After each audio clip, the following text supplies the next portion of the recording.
Hello everyone, मैं हूं doctor शिखा और आपका स्वागत है मेरे यूट्यूब चैनल पे। तो आज इस वीडियो में मैं आपसे डिस्कस करूंगी एलर्जिक राइनाइटिस के बारे में। ये एक बहुत ही कॉमन बीमारी है जिससे कि बच्चे, बुज़ुर्ग सभी लोग जो हैं परेशान रहते हैं। ये सीजनल एलर्जीज़ के नाम से भी इसको जाना जाता है। हे फीवर के नाम से भी इसको जाना जाता है। बताऊंगी मैं इस वीडियो में इसके क्या क्या कारण होते हैं, एलर्जिक राइनाइटिस होता क्या है एक्चुअली, हमारी बॉडी में क्या रिएक्शन होते हैं जिसकी वजह से ये चीज़ होती है, क्या इसके सिम्टम्स होते हैं, क्या इसके ट्रिगर्स होते हैं और होम्योपैथी किस तरह हमें एलर्जिक राइनाइटिस में रिलीफ करवा सकती है। तो पूरी वीडियो को देखें, ये वीडियो बहुत ही इन्फॉर्मेटिव होने वाली है। अगर आप मेरे चैनल पर नए हैं तो नीचे दिए गए सब्सक्राइब बटन को क्लिक करके ऐसी और वीडियोस के लिए मेरे चैनल को सब्सक्राइब करिए ताकि इसकी टाइम टू टाइम नोटिफिकेशन जो है वो आपको मिलती रहे। तो चलिए स्टार्ट करते हैं।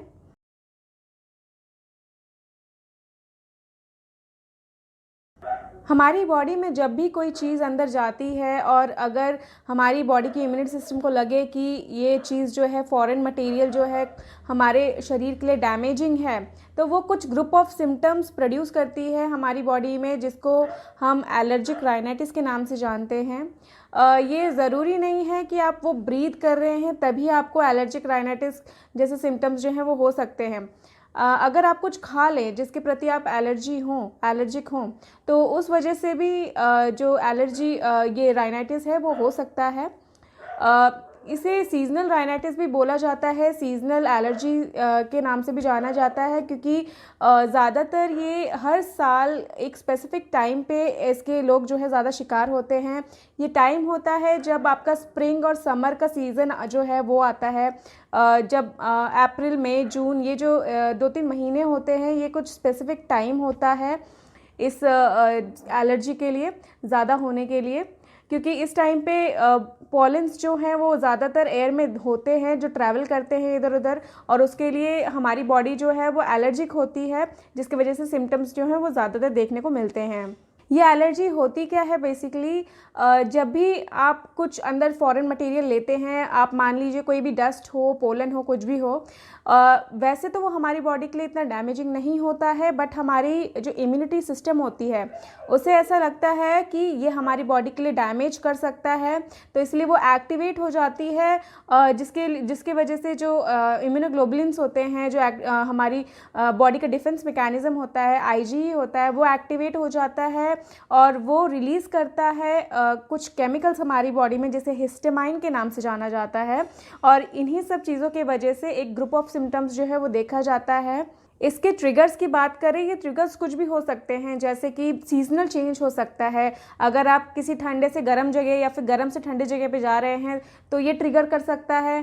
सेकंड है, अगर आप कुछ खा लेते हैं जिसके लिए आप एलर्जिक होते हैं, भले वो कुछ भी हो, नट हो, पीनट हो, कुछ भी हो, उसके लिए एलर्जिक है, तब भी ये जो सिम्टम्स हैं वो देखे जा सकते हैं। इसके अलावा पॉलेंस जो है वो भी इसका एक ट्रिगर पॉइंट होता है। इसके अलावा जो डस्ट होते हैं, माइट्स होते हैं, कहीं आप धूल भरी जगह पे चले गए, डस्ट के वजह से आपको अचानक से राइनाइटिस का अटैक जो है वो पड़ सकता है, स्नीजिंग हो सकती है। इसके अलावा कुछ लोग जिनके घर में पेट्स होते हैं, पेट्स के जो बाल होते हैं उनके लिए एलर्जिक होते हैं, कि जिन लोगों के घर में सॉफ्ट टॉयज़ होते हैं, सॉफ्ट टॉयज़ के जो पतले पतले बाल निकलते हैं उसके लिए भी एलर्जिक हो सकते हैं, उससे भी राइनाइटिस हो सकता है। कुछ लोगों को परफ्यूम की स्मेल से भी एलर्जी होती है, या फिर किसी और चीज़ की कोई स्पेसिफिक स्मेल है जिसके लिए वो एलर्जिक हो सकते हैं और उनको ये राइनाइटिस की दिक्कत जो है वो हो सकती है। इसी तरह हवा में बहुत सारे फंगाई माइक्रो ऑर्गेनिजम्स जो हैं ये रहते हैं और हमारी बॉडी किसी चीज़ के लिए भी एलर्जिक जो है वो हो सकती है। तो ये सारे इसके ट्रिगर्स होते हैं। जब भी इनमें से कोई भी चीज़ हमारे अंदर जाती है, हमारे इम्यूनिटी सिस्टम का ऐसे एक रिएक्शन आता है जो कि एलर्जिक राइनाइटिस के फॉर्म में देखा जाता है। अब बात करते हैं हाई रिस्क की, कि एलर्जिक राइनाइटिस के पेशेंट्स जो हैं वो ज़्यादातर कौन हो सकते हैं, या किनको ये ज़्यादा दिक्कत जो है वो हो सकती है। तो सबसे पहले ये हेरिडिटरी हो सकता है। अगर आपके घर में किसी को प्रॉब्लम रही हो तो प्रोबेबिलिटी ज़्यादा है कि वो दिक्कत जो है आपको पास ऑन हो सकती है, भले वो पापा मम्मी को रही हो तो फिर वो आपको पास ऑन हो सकती है हेरिडिटरी के वजह से। इसके अलावा जो लोग एस्थमेटिक होते हैं, एस्थमेटिक पेशेंट्स जो होते हैं उनकी इम्यूनिटी ऑलरेडी डाउन होती है और वो लोग बहुत ज़्यादा प्रोन होते हैं ऐसे कंडीशन के लिए, तो वो जल्दी इस एलर्जिक राइनाइटिस के शिकार जो है वो हो सकते हैं। उनमें ये दिक्कत जो है वो ज़्यादातर देखी जा सकती है। इसके अलावा पैसिव स्मोकर्स जो होते हैं, मतलब कि आप खुद स्मोकिंग नहीं कर रहे हैं पर आपके साथ जो बैठे हैं, आप उनके कांटेक्ट में बहुत टाइम तक स्मोकिंग के कांटेक्ट में रहे हैं, उसको स्मोक को आप इनडायरेक्टली इनहेल कर रहे हैं। अब ज़्यादातर अगर ये चीज़ जो है अर्ली स्टेज ऑफ लाइफ में हो, जब आप बचपन में हो, छोटे में, तब आप ये इनडायरेक्टली स्मोक जो है वो ले रहे हैं, तो उस केस में भी ये जो एलर्जिक राइनाइटिस की कंडीशन है वो ज़्यादातर हो सकती है। अब बात करते हैं इसके कुछ सिम्टम्स की। तो सिम्टम्स इसमें ज़्यादातर देखा जाता है आँखों से पानी आना, आँखों में लालिमा हो जाना, रेड कलर की आइज़ जिसे बोलते हैं। इसके अलावा आँखों में जलन होना, खुजली होना, गले में जलन होना, गले में सोरनेस हो जाना, खुजली होना, नाक से पानी आना, बहुत ज़्यादा छींके होना। इसके कुछ एसोसिएटेड सिम्टम्स हो सकते हैं सर दर्द होना, या फिर बहुत ज़्यादा थकान होना, या फिर बहुत ज़्यादा नींद आना, या फिर आपका अगर केस जो है वो सीवियर हो जाता है तो कई केसेस में loss of smell, loss of taste भी देखा जाता है सिम्टम्स में। ये सारी चीज़ें जो हैं इंसान को बहुत ज़्यादा इरिटेबल बना देती है। एस्थमेटिक पेशेंट्स की बात करें, अगर एस्थमा के पेशेंट में एलर्जिक राइनाइटिस का अटैक आया तो उनकी जो ब्रीदिंग प्रॉब्लम्स है उसमें कंडीशन जो है वो वर्स हो सकती है, ब्रेथलेसनेस इंक्रीज़ हो सकती है, उनके एस्थमेटिक अटैक्स जो हैं वो इंक्रीज़ हो सकते हैं।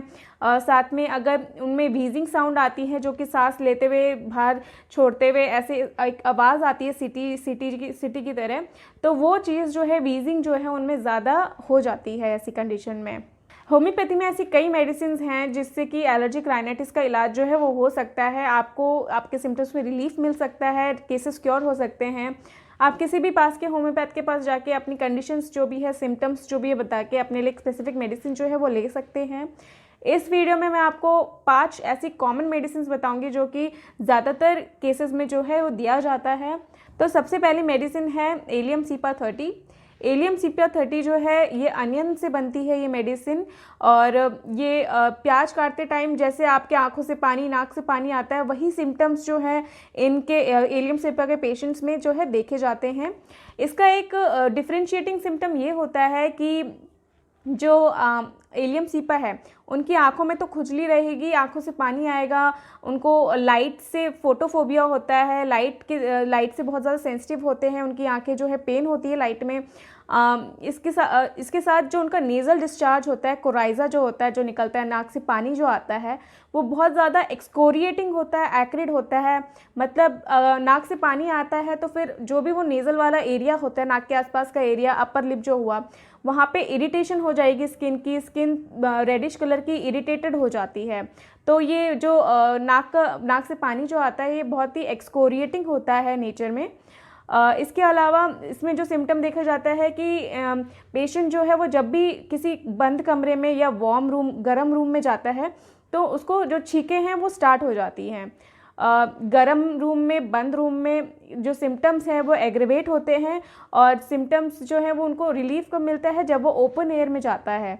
तो ये कुछ सिम्टम्स होते हैं एलियम सीपा के। एलियम सीपा 30 की आपने 2-2 बूंदें डायरेक्ट ज़बान पे डालनी है, और इसे आपने 3 बार दिन में लेना है। नेक्स्ट मेडिसिन है औरुंदो 30। ये जो मेडिसिन है इसमें भी वही सिम्टम्स जो है देखे जाते हैं हे फीवर के, जिसमें से कि आंखों से पानी आना, नाक से पानी आना, छींके आना, ये सब होता है। इसका जो पेक्यूलियर सिम्टम होता है वो होता है स्पेसिफिक वाला कि इसमें बहुत ज़्यादा इचिंग होती है पेशेंट को, नोज़ के ऊपर, नाक के एरिया के ऊपर बहुत ज़्यादा इचिंग होगी। इसके साथ साथ जो उसका सॉफ्ट पैलेट यानी कि मुंह का जो ऊपर का तला होता है वहाँ पर भी बहुत ज़्यादा इचिंग होती है, गले में बहुत ज़्यादा इचिंग होती है, और ये इचिंग जो है आपके कानों तक भी एक्सटेंड कर सकती है। तो ये इसका एक स्पेसिफिक सिम्टम होता है जिसके बेसिस पे ये मेडिसिन जो है वो दी जाती है। इसी के साथ साथ आपको लॉस ऑफ स्मेल की शिकायत भी हो सकती है, तो इस केस में आप ये मेडिसिन जो है इसकी 2-2 बूंदें करके दिन में 3 बार ले सकते हैं। अगली मेडिसिन है सेबाडेला 30। ये जो मेडिसिन है ये तब दी जाती है जब पेशेंट को एक लाइन से लगातार छींके जो है वो आती है, मतलब एक बार में पेशेंट जो है वो 10, 12, 15 छींके जो है लगातार कंटिन्यूअस जो है मारता है। तो उस केस में ये मेडिसिन दी जाती है। इसके साथ साथ छींकों के साथ साथ नाक से बहुत ज़्यादा पानी आना, मॉर्निंग में उठते हैं तो लगातार छींकें जो है एक लाइन से शुरू हो जाती हैं, पैरोक्सिम्स जो हैं एक जो एपिसोड्स हैं छींकों की, वो इसमें स्नीजिंग की देखी जाती है। इसके साथ साथ पेशेंट को फ्रंटल हेडेक यानी कि सर के आगे की तरफ दर्द हो सकता है, पेन रह सकता है। पेशेंट बहुत ज़्यादा सेंसिटिव होता है ठंड से, ठंडी चीज़ें जो हैं या फिर ठंडा वेदर जो है पेशेंट को बहुत ज़्यादा पेशेंट के सिम्टम्स जो है वो एग्रेवेट कर देता है। कोल्ड ड्रिंक लेगा पेशेंट तो उससे भी उसको एग्रेवेशन हो जाती है, सिम्टम्स बिगड़ जाते हैं। तो ठंड से बहुत ज़्यादा सेंसिटिव होता है पेशेंट। इस केस में आप सबेडिला 30 जो है ये दे सकते हैं। आप इसकी 2-2 बूंदें करके दिन में 3 बार ले सकते हैं। अगली मेडिसिन है यूफ्रेशिया 30। यूफ्रेशिया 30 जो है ये मेडिसिन तब दी जाती है जब पेशेंट की आंखों में बहुत ज़्यादा पानी जो है वो आ रहा होता है। पानी सुबह शाम जो है आता रहता है, एक्सेसिव लेक्राइमेशन की दिक्कत होती है। जो भी पानी आता है आंखों में वो बहुत ज़्यादा एक्रिड नेचर का होता है, एक्सकोरिएटिंग नेचर का होता है। इसका मतलब है जैसे कि आंखों के आसपास जो है बहुत ज़्यादा इरिटेशन हो जाएगी, बहुत ज़्यादा खुजली हो जाएगी, एक छिलन जैसी सेंसिटिवनेस जो है, जैसे स्किन छिल जाती है वैसी सेंसिटिवनेस जो है, वैसा सेंसेशन जो है आपको होगा आंखों के आसपास। आंखों में लालीपन जो है वो देखा जा सकता है। इसके अलावा नाक से भी इसमें पानी आ सकता है, पर नाक का जो पानी होता है, कोराइज़ा होता है, वो ब्लैंड नेचर का होता है, यानी कि उससे कोई ऐसा एक्सकोरिएटिंग डिस्चार्ज नहीं होता, वो एकदम ब्लैंड नेचर का होता है। इसके अलावा पेशेंट को गर्माहट से या फिर शाम के वक्त उसके जो सिम्टम्स हैं वो बहुत ज़्यादा बिगड़ जाते हैं, बढ़ जाते हैं। और कॉफ़ी पीने से या फिर किसी अंधेरी सी जगह में रहने से, बंद कमरे में अंधेरे जगह रहने से पेशेंट को रिलीफ मिलता है।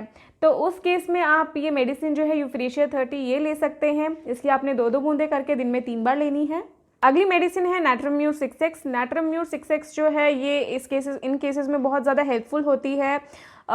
इसमें जो पेशेंट होता है उसकी जो राइनाइटिस की दिक्कत है वो छींकों से स्टार्ट होती है, और इसमें जो नाक से पानी आना ये शुरुआती के सिम्टम्स होते हैं। 1 से 3 दिन जो होते हैं पेशेंट के, उसमें बहुत ज़्यादा नाक से पानी आना, छींकें आना, ये सारी चीज़ें देखी जा सकती हैं। और फिर 1 से 3 दिन के बाद नाक जो है वो ऑब्स्ट्रक्ट हो सकती है, यानी कि बंद होने का सेंसेशन होता है, ब्लॉकेज का सेंसेशन होता है, ड्राइनेस हो जाती है, और ये कई बार सांस लेने में जो है डिफ़िकल्टी भी हो सकती है इसकी वजह से। मतलब कि शुरुआत ऑल्टरनेट अगर ये हो, मतलब कि कुछ दिन आपको नाक से पानी आना ये सारे सिम्टम्स देखे जो गए हैं, और उसके बाद तुरंत कुछ दिन बाद 2-3 दिन बाद जो नाक है वो ब्लॉक हो जाती है, तो इस सिम्टम के बेसिस पे नाट्रम्यूर 6X जो है वो दी जाती है। इसके अलावा पेशेंट का जो डिस्चार्ज जो देखा जाता है, नाक के पानी का जो देखा जाता है डिस्चार्ज, वो एग वाइट के कंसिस्टेंसी का हो सकता है। और पेशेंट जो है बहुत ज़्यादा क्रेविंग होती है नाट्रम्यूर के पेशेंट में सॉल्ट की। तो इन सब सिम्टम्स के बेसिस पे नाट्रम्यूर 6X जो है वो आप ले सकते हैं। इसकी आपने 3-3 गोलियां करके दिन में 3 बार लेनी है। ये सारी मेडिसिन आप 1 से 2 महीने ले सकते हैं, और इससे आपके सिम्टम्स में बहुत ज़्यादा रिलीफ मिलेगा। तो ये था मेरा एक छोटा सा वीडियो एलर्जिक राइनाइटिस के बारे में। अगर आप चाहते हैं मैं ऐसी किसी और टॉपिक के ऊपर वीडियो बनाऊं तो आप मुझे नीचे कमेंट सेक्शन में कमेंट करके बोल सकते हैं, बता सकते हैं। मिलती हूँ आपसे अगली वीडियो में और इन्फॉर्मेटिव कंटेंट के साथ। Till then goodbye, stay healthy, stay aware.